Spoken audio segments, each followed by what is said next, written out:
சின்ன பையன் கேக்குறேன், நல்ல வார்த்தை 4 வார்த்தை சொல்லுங்கண்ணே. இப்போ எங்கே நம்ம அதை சாப்பிட்றோம், பிசேட் இறங்கிட்டு வரதான் சாப்பிட்றோம். கிடைக்க மாட்டேங்குது.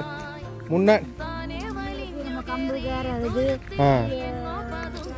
சாமியில் போட்டு இது பண்ணுவாங்க. இப்போ எங்கே அது மாதிரி எங்கே இருக்கு? மருந்து அடிக்கிற இதாக போட்டு அரிசியாக போடுறாங்க.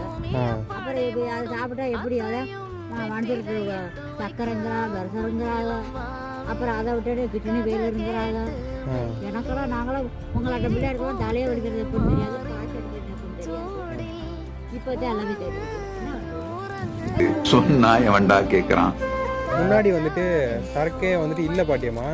இப்போதான் பார்த்தா சரக்கு கடை, அதான் சரக்கு தான் எல்லா கடையும் திறந்து வச்சிருக்காங்க. சரக்கு ஒழிக்க மாட்டேங்கிறான்.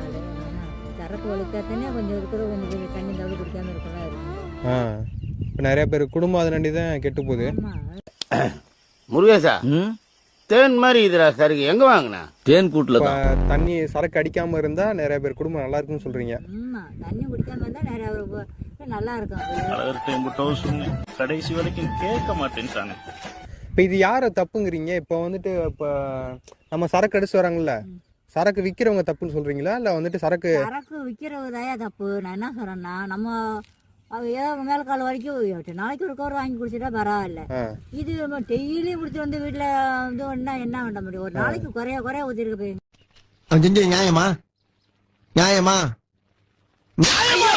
வந்துட்டு சரக்கு வாங்கி குடிக்கிறவங்க மேல தப்புன்னு சொல்ல முடியாது, சரக்கு விற்கிறவங்க தான் தப்பு. ஆமா, சரக்கு விற்கிறவதான் தப்பு. நம்ம அவங்க காசு வர்றோம்னு வாங்குறாங்க, இவங்க குடிச்சு போட்டு நம்ம வாட்டில் விழுந்து அங்கே போய் போன அளவுக்குலாம் அந்த அளவுக்குலாம் விழுந்து கிடக்கிறதுக்கு. சரக்கு அடிச்சு விழுந்துட்டா பிரச்சனை இல்லை, சரக்கு அடிச்சுட்டு நிறைய பேர் போய் வண்டியில போய் விழுந்து இறந்து போயிடுறாங்க.